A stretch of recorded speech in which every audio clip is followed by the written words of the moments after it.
Hi guys, hope you're well. I have an exceptionally good guest today, but it's someone that I also massively respect his time that he's kind of given up. So I'll do less of the stuff about me and more about him.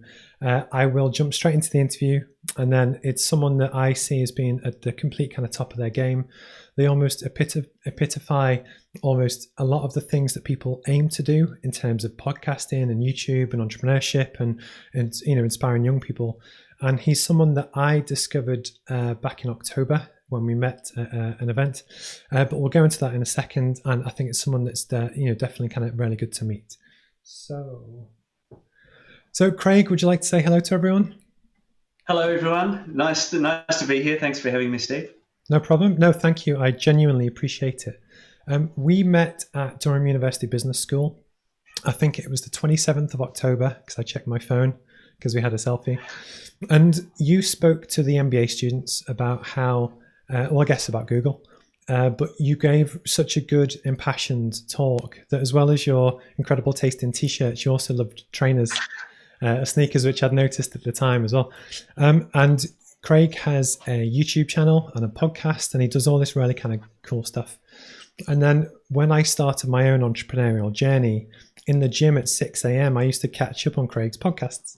And it was one of my things that he's exceptionally good at interviewing people. This will be a very short and sweet, poor man's version of what Craig does for a living. But he's someone that, with my background almost being more manufacturing in the northeast of England, often we don't always bring the links together with tech. So for the man that is, very senior within kind of Google, I thought it was the perfect person to meet and introduce you to that kind of thing. So Craig, would you be up for kind of telling people a bit more about yourself? Yeah, sure. I can't claim to be in the gym at 6 a.m., but I appreciate your patronage on my channel, and I do enjoy your comments. Really appreciate that. As you can probably detect from the accent, I'm an immigrant in the country. I'm a Kiwi originally. I've been here 22 years and currently the Director of Strategy and Operations at Google for the UK business, UK and Ireland business. We run them together, as well as a cluster of countries that we call Southern Europe, which is France, Italy, Spain, and Portugal. In that role, the title is fairly descriptive, actually, strategy and operations. It's what many companies would call a combination of the chief operating officer and the chief strategy officer. At Google, we don't use those titles, and we put both of those disciplines into the same role. So I plan the business with the leadership team and then hopefully operate to that plan. Oh, cool. Because you're from New Zealand, as you mentioned, but you've had quite a varied kind of career. You have been a barrister, you were in consulting for a while, and you also own a record label, and you're an author as well. And how has your journey been? How did you get to where you are today? Well, pretty random, actually. I think it's what mathematicians would call a stochastic walk, a random walk. But lots of fun along the way. Pretty much the third, I would say, phase. Hopefully, many more to come, as you say, Steve. My first phase, I trained as a lawyer. Actually, I did a commerce degree and a law degree, and ended up as a barrister doing commercial and civil litigation. I did that for about 6 years, so really got into it. It's a fantastic thing to do, actually. Advocacy is really a sales skill. So it teaches you to absorb facts, consolidate them in a simplified way, and then present them, hopefully in a persuasive fashion, which is really a selling skill. Really enjoyed that phase. Knew I didn't want to be a career lawyer, though, and this was I'm showing my age here, the early stage of the internet, late 90s, and that just fascinated me. I was drawn to it. Still in New Zealand at the time, and I knew I wanted to do that, but didn't know how. So I decided to go and do an MBA. Thought that was a good sort of rebranding exercise, retraining exercise. I did that in London. Went to London Business School, and that was really the first pivot to the world of business. I ended up joining Accenture. Actually, it was Anderson Consulting at the time, because I felt that management consulting would be a great way of doing a bit of business tourism, really, in the sense that you get to work with and experience lots of different companies in lots of different industries in different states of ambition and digital rotation or transformation. And it was a wild ride. I was with Accenture for about 16 years. Wow. Had about 8 roles in that time, so I wasn't doing the same thing the whole time. But had a wonderful opportunity to work across most countries in Western Europe. Obviously started in the UK. I've always lived in the UK, but I had 2 years running the sales organisation for Accenture in Benelux, mostly in the Netherlands, a couple of years in Germany, a couple of years in Italy, Central Europe, worked some time in Russia and in Poland, Turkey, spent some time in the Middle East and Saudi Arabia principally, a little bit in the UAE, Spain, Finland. So got around a bit, which was wonderful. Great opportunity to see how those different cultures work, how companies perform in different states of economic strength or weakness, as the case may be. Greece was in my wheelhouse at the time, and they were having a pretty tough time of it. So yeah, wonderful opportunity to work across. And then as you reference, I've got some side hustles, and I'm happy to talk about those as well outside my Google job, which is the third phase in my career: a record label, a few investments, and a YouTube channel. So as a segue onto your kind of YouTube channel, basically I'll link below, as Craig always says. And actually it's called Coffee, Eggs and Inspiration. And it's there as a weekly podcast. You can tell I listen to it all the time, where Craig often interviews rugby players, seemingly a lot, but there's a lot of entrepreneurs. But likewise, one of the things that I really like that you do and have done all the way through is interview young people that are either at the start of their journey or they've achieved something great. And actually, I couldn't name them all, but actually it's genuinely inspiring to see people that have come from different backgrounds, if we put it that way, but what they've both been able to achieve. And I think it's a really kind of brilliant way that I think people should check out your channel. But why do you think it's important to kind of help promote and lift up the kind of next generation?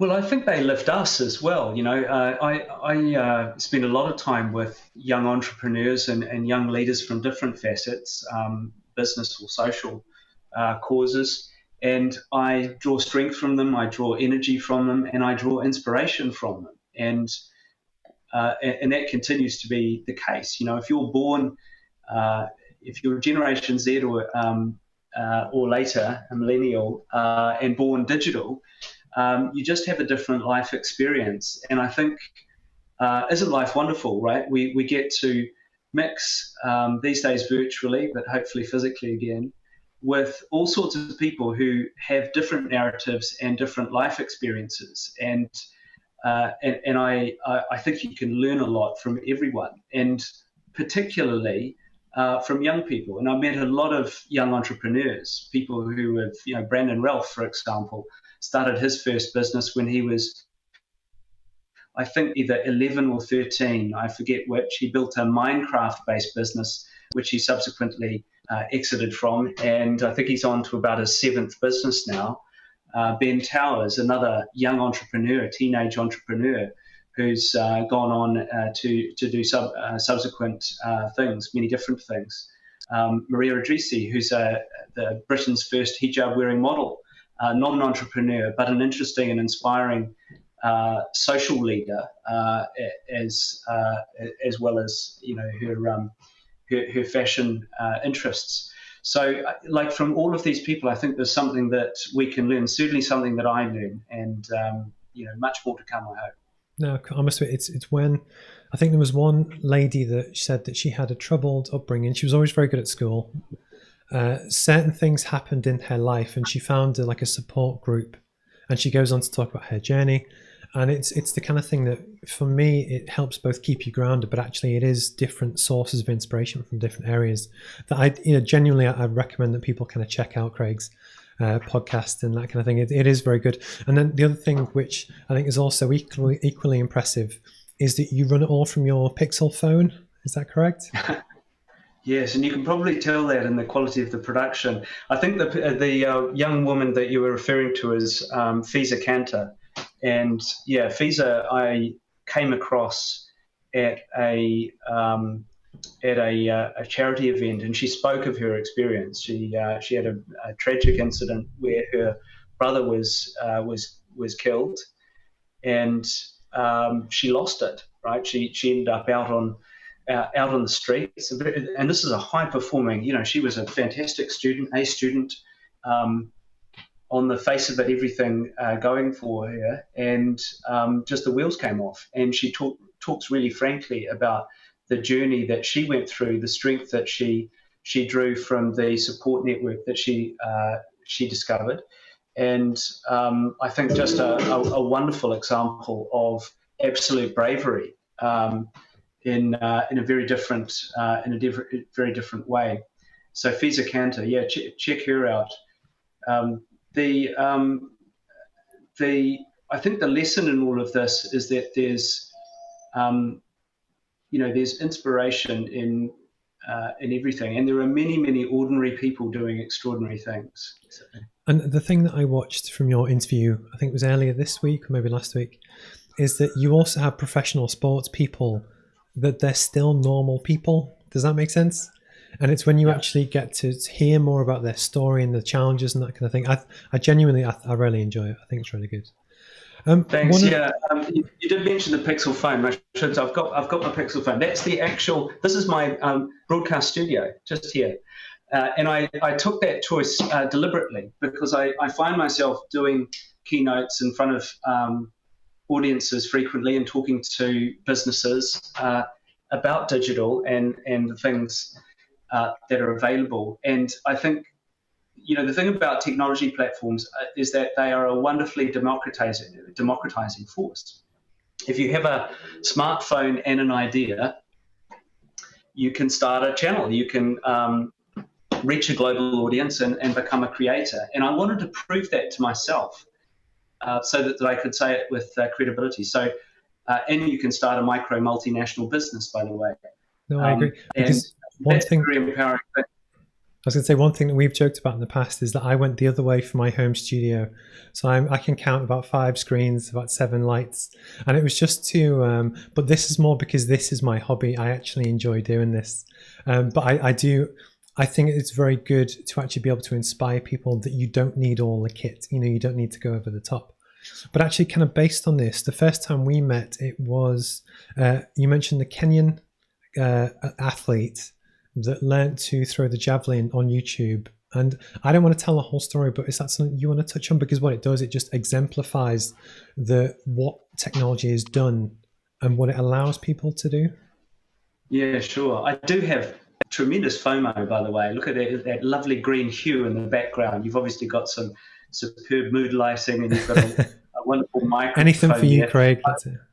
Well, that's very kind. I'm standing in my home office at the moment, and I have to say it's a little bit more sophisticated. I've got a decent web camera. I've got a Blue Yeti microphone, so it's probably slightly higher than usual, but it's possible to do it with a pretty simple piece of kit. Yeah, Julius Yago grew up in Kenya, and Julius was very interested. I was going to say was a javelin thrower, but he was interested in the time at javelin.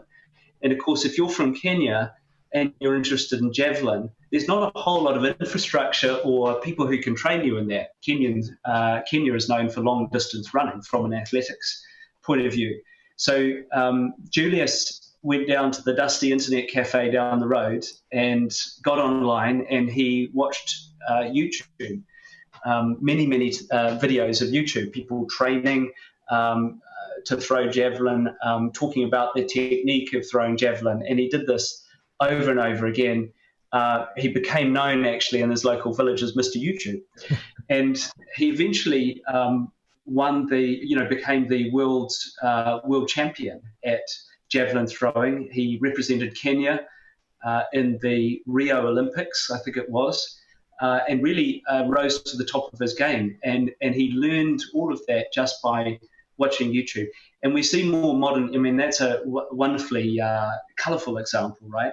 But in the more serious times that we live in today with COVID, I think the same technology is helping all of our young people continue to learn and exercise and cook and do all these sorts of things. And it's not just about YouTube. There are many other platforms out there that are wonderful and helping in that endeavour. Oh, cool. From a lot of the people from Google I have met or I've discovered or I've watched videos on YouTube, there seems to be a theme of entrepreneurship that seems to run through the whole business.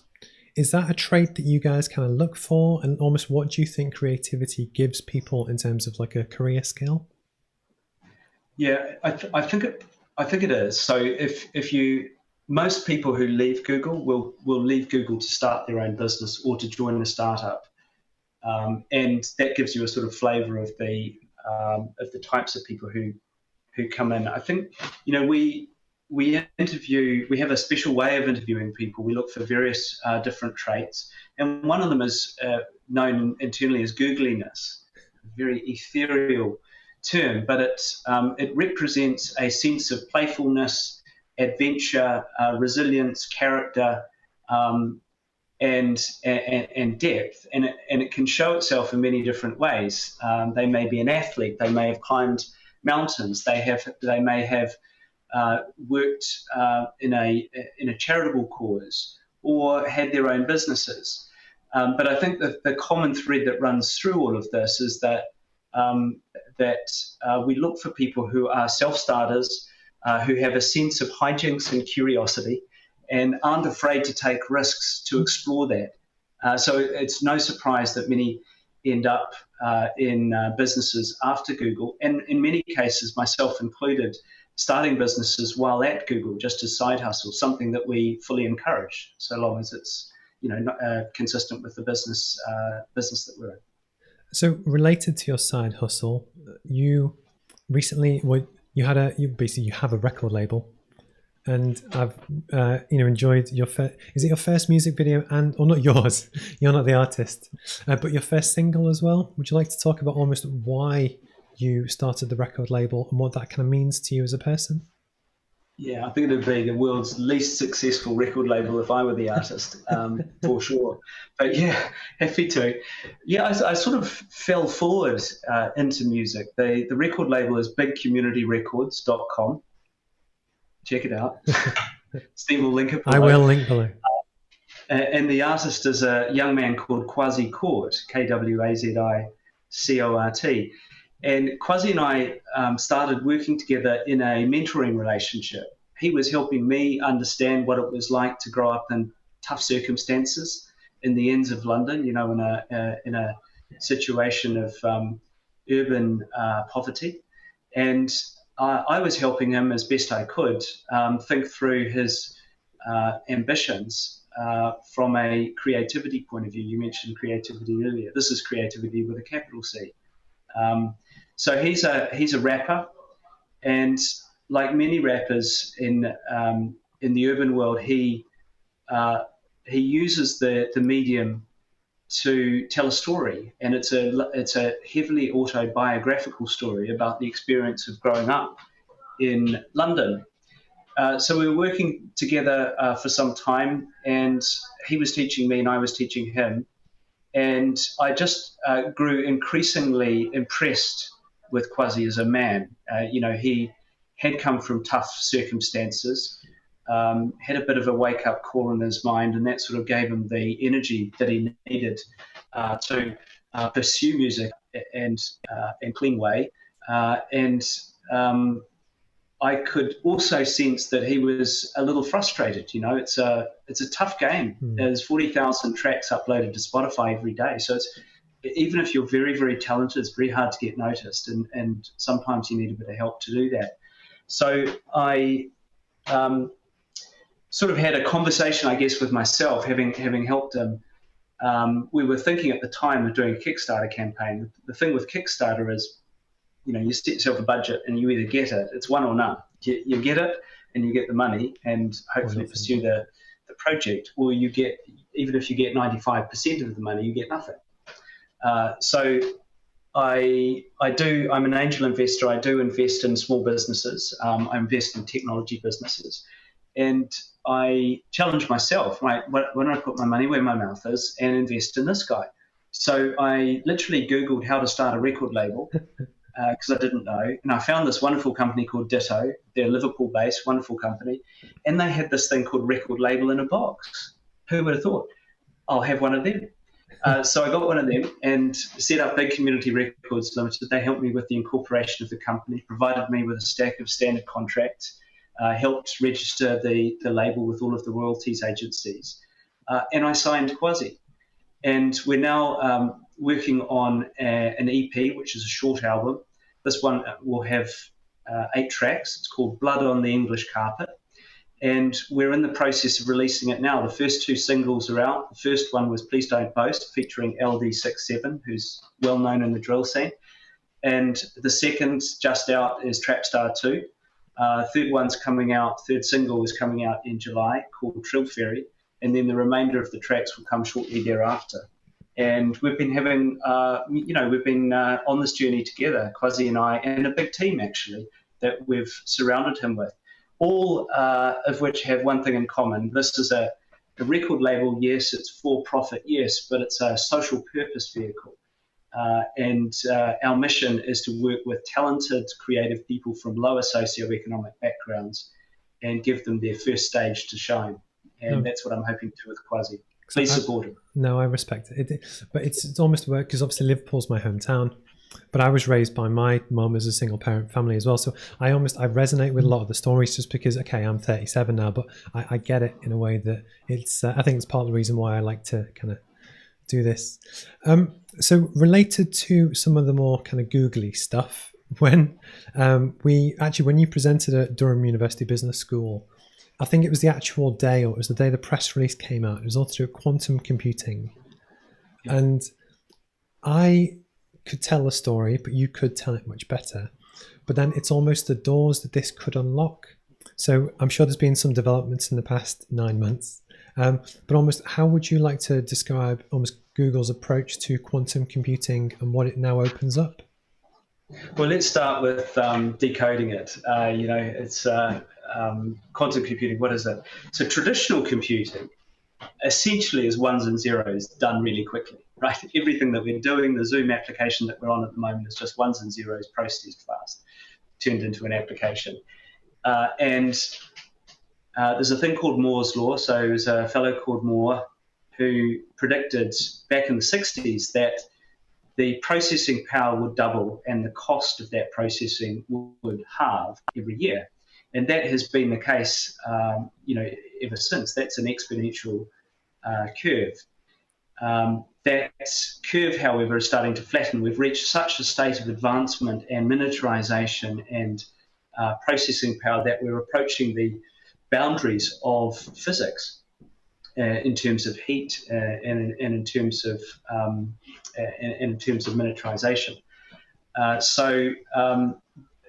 Yet we have these massively powerful computers today. This is why machine learning, right, is possible in a practical sense. We've got these applications like translation and spam filters and navigation and all of these things that we kind of take for granted as petabytes and petabytes of information processed really quickly.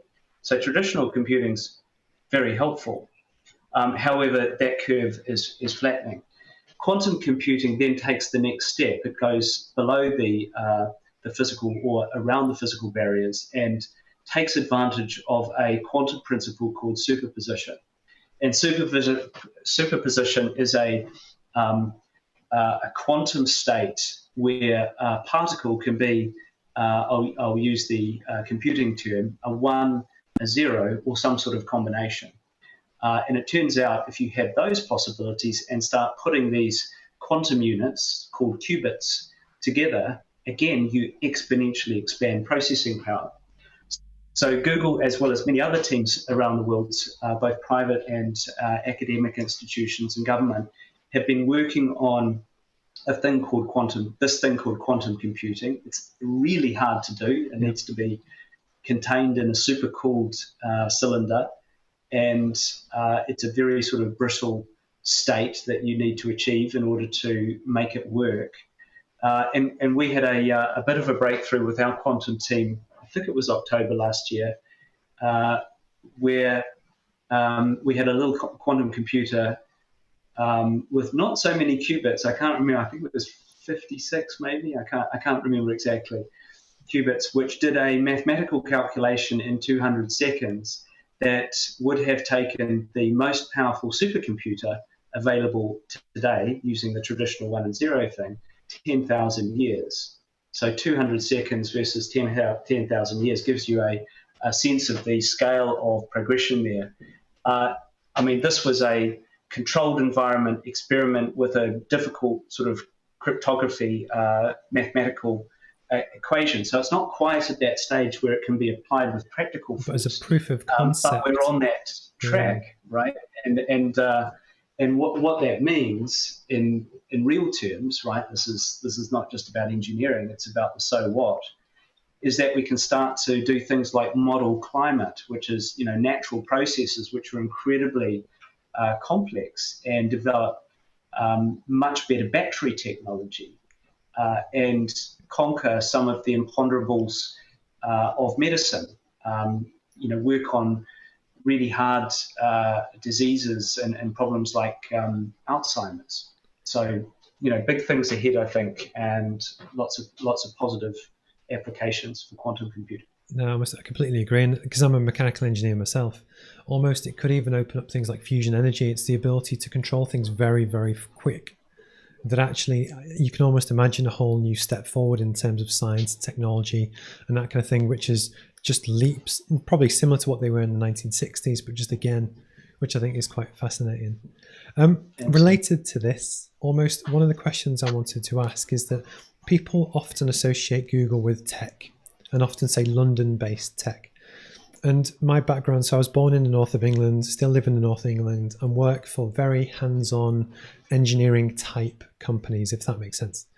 One of the questions I wanted to ask is, for one, does that kind of industry almost even feature on Google's kind of roadmap and what you see for like the world? And also, with things like Industry 4.0 kind of coming in, is that something that you kind of look towards that, could be like a really big step change for the future? Yeah, absolutely. Absolutely, yes. And I'm going to say something quite counterintuitive here. I think technology in and of itself has no value. It's the application of that technology that matters, whether it's people like you and me using it to navigate or talk to distant relatives, or solve, help develop a vaccine by doing a lot of deep analytics work with lots of data, or whether it be applied in a business sense to create, an ability for the small cupcake shop to reach customers and tell their story, and when they're able to open again, bring customers back through that door, or sell online, and hopefully a combination of both. So it's the application of technology that's the fascinating thing. And whilst it's brilliant that we've got awesome engineers able to create these tools for us, they are just that, they're tools. And what's very important on top of that, and this is why creativity is massively important, is to understanding what's available, to think really laterally about the application and the possibilities available with those tools. Industry 4.0 is no exception. And I think although we're staring down the barrel of a pretty gloomy recessionary period here in the UK and indeed in all parts of the world due to the COVID crisis, I think we've equally got a wonderful opportunity ahead of us that we need to grip onto as tight as we can. Britain's known as an innovative place, a leader in the Industrial Revolution and manufacturing, in invention, in the creative arts, in music, in film, in TV. And, I feel probably as cautious right now about the immediate and medium-term future, but simultaneously hugely optimistic and in awe of the opportunity we have as a nation to grip onto that and in some way get back to our roots. It's a flat world. I think the crisis helped remind us, that local is super important, that the regions of our country are massively important. So we've got, and particularly in the north, actually, we've got such great talent and heritage in manufacturing and industry. And hey, look, we've got it all to play for, and we've got these wonderful tools at our disposal. So let's get Britain back on the manufacturing map, back on the invention map, back on the entrepreneurship map. We've got more unicorns, by the way, startups worth more than $1 billion than any other European country. In fact, 3 times as many. There are 33 unicorns in this country. And look, there's a lot more where that came from. If we can look at this in a positive way and embrace the challenge as well as the opportunity. Cool. I massively respect how busy you are, so I will kind of keep this super short. One of the questions, actually, I'm going to ask you 3 questions, then we'll wrap up. I'm going to start with, the 2 that I ask everyone. Is that, what would you describe as being the best piece of advice you've ever had? And it can involve the All Blacks. I won't judge you if it does. Yeah, best piece of advice I had. Probably it came as early as when I was growing up from my parents, and they never put any pressure or placed any expectation on me to do anything in particular. Neither of them went to university, by the way, and that was probably helpful looking back. So they didn't say, be a doctor or, do this, do that. They encouraged me to do what I enjoy doing. And I think, that's the advice I would give anyone watching this as well. Find your passion and follow it, wherever it takes you. So my other question is, normally, what advice would you give your younger self? But I kind of guess you've just answered it. What advice would I give my younger self? I would give myself different advice, though. Okay. So I think, look, I used to love tinkering with my grandfather. I used to call him Papa, in his garden shed. He was a doctor, medical doctor, but he absolutely loved. He had this shed just full of junk, basically, and we used to make things together and rig up lights and circuits and make trolleys that we could push down hills and things like that.